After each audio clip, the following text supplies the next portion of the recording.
Assalamualaikum warahmatullahi wabarakatuh. Perkenalkan, nama saya Sulistiawati dari Teknik Industri Angkatan 2023 dari shift 1 kelompok 23 dengan NIM akhir 112. Di sini saya tujuannya ingin mengerjakan tugas mingguan dari praktikum statistika 1, di mana di sini untuk shift 1 sendiri terdapat 6 buah soal. Untuk yang pertama, jelaskan apa yang dimaksud dengan uji hipotesis secara sederhana. Mungkin secara sederhana, hipotesis itu adalah sebuah dugaan sementara atau jawaban awal yang diajukan oleh si peneliti ini terhadap suatu masalah yang sedang diteliti. Nah, hipotesis ini juga berasal dari bahasa Yunani yang berarti hipo, berarti kurang atau lemah, atau tesis yang berarti teori ini atau pernyataan ini yang perlu dibuktikan. Jadi dapat disimpulkan bahwa hipotesis ini adalah pernyataan yang belum pasti kebenarannya dan perlu diuji atau dibuktikan melalui data atau fakta yang dikumpulkan dari penelitian. Yang kedua, jelaskan perbedaan antara hipotesis nol dan hipotesis alternatif. Jadi hipotesis nol itu adalah hipotesis yang menyatakan bahwa ketidakadaannya hubungan antara variabel. Contohnya itu adalah hubungan nilai matematika dengan nilai ilmu pengetahuan alam. Nah, hipotesis nol juga ini adalah hipotesis yang menyatakan bahwa tidak ada perbedaan efek ataupun tidak ada pengaruhnya dalam suatu penelitian. Sedangkan hipotesis alternatif ini adalah hipotesis kerja yang menyatakan adanya hubungan antara si variabel. Nah, hipotesis alternatif ini merupakan kebalikan dari si hipotesis nol, yaitu menunjukkan bahwa terdapat perbedaan yang memberikan efek atau ada pengaruh terhadap suatu penelitian. Lalu, untuk soal yang ketiga, sebutkan dan jelaskan langkah-langkah dalam melakukan pengerjaan hipotesis.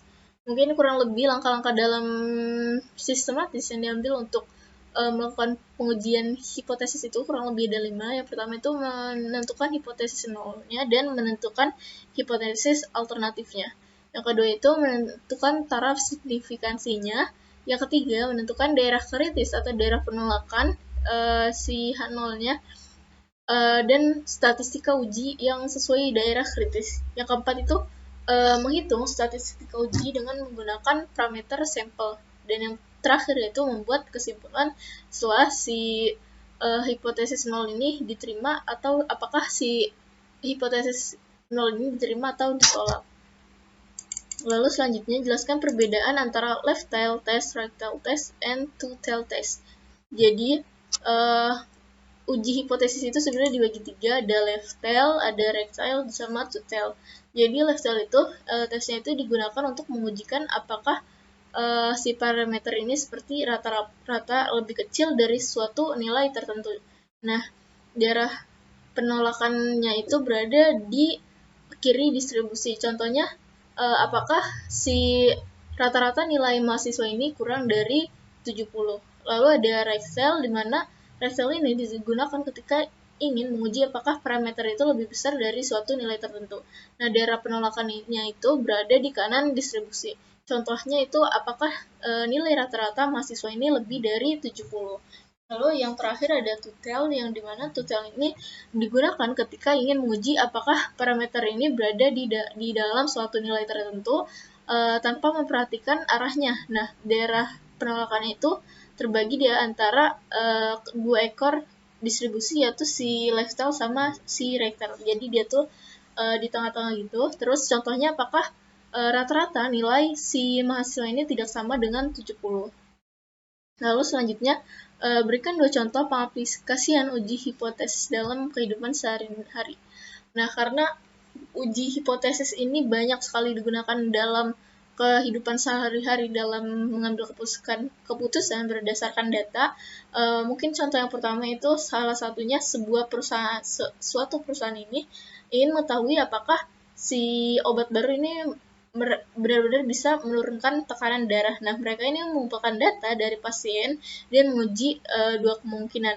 Apakah obat itu tidak berpengaruh atau hipotesis nol, dan atau benar-benar efektif atau hipotesis alternatif. Nah, jika si data ini menunjukkan bahwa obat itu bekerja, nah barulah si perusahaan ini bisa yakin bahwa klaim mereka itu benar. Nah, untuk contoh yang lainnya itu, yang kedua yaitu si restoran ini mengubah menu. Nah, ingin mengetahui apakah si pelanggan ini puas dengan menunya.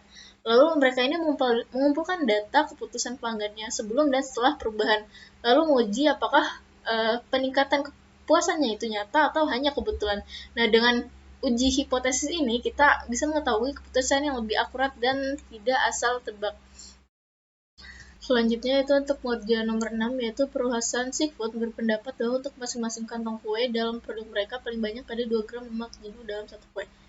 Dalam sampel ada 40 kue, ditemukan bahwa jumlah rata-rata lemak jenuh per kue adalah 2,1 gram. Nah, asumsikan bahwa standar deviasi populasi adalah 0,25 gram pada tingkat signifikansi 0,05. Dapatkah kita menolak klaim perusahaan tersebut? Untuk nomor 6, saya akan melakukannya dengan pengerjaannya dengan software RStudio, di mana RStudio ini membantu untuk menghitung secara software. Lalu saya sudah menentukan sintaksnya dan pengerjaannya. Di sini untuk pertama saya akan menentukan hipotesisnya, apakah hipotesis ini menggunakan uji Reichheld, two-tail atau left-tail. Jadi untuk yang pertama itu menentukan klaim perusahaan. Kalau disebutkan bahwa klaim hipotesis pada hipotesis nolnya itu klaim perusahaan itu benar, yaitu rata-rata lemak jenuh per kue adalah paling banyak 2 gram, di mana H1-nya itu atau hipotesis alternatifnya itu sama dengan 2 gram. Lalu untuk hipotesis alternatif rata-rata lemak jenuh per kue lebih dari 2 gram itu H1 lebih dari 2 gram. Lalu dapat disimpulkan bahwa pada pengerjaan soal nomor 6 ini menggunakan uji Reichheld, karena kita akan menguji apakah rata-rata populasi ini lebih besar dari nilai yang diklaim. Maka kita akan mengujinya dengan distribusi di kanan distribusi. Lalu menentukan yang pertama itu menentukan komponen dari soal, di mana M itu standar deviasi sama dengan 2, M sama dengan 2,0, X bar-nya itu 2,1, sigma-nya itu sama dengan 0,5, dan N-nya itu sama dengan 40. Lalu mencari apakah nilai Z hitungnya itu yaitu Z hitung sama dengan X bar min M2 dibagi sigma bagi SQRT dikali N2, dimana lalu kita print gitu, didapatkan hasilnya yaitu mencari nilai Z itu yaitu 2,529822. Lalu menghitung p-value atau Reichheld atau nilai signifikansinya yaitu dengan hitung p-value Reichheld, yaitu p-value-nya lebih kecil dari p-norm, yaitu Z lower tail sama dengan false. Lalu print kembali p-value-nya, lalu didapatkan nilai hasil 0,05706018. Nah, dapat disimpulkan bahwa kita ini menolak hipotesis 0 pada tingkat signifikansi 0,05.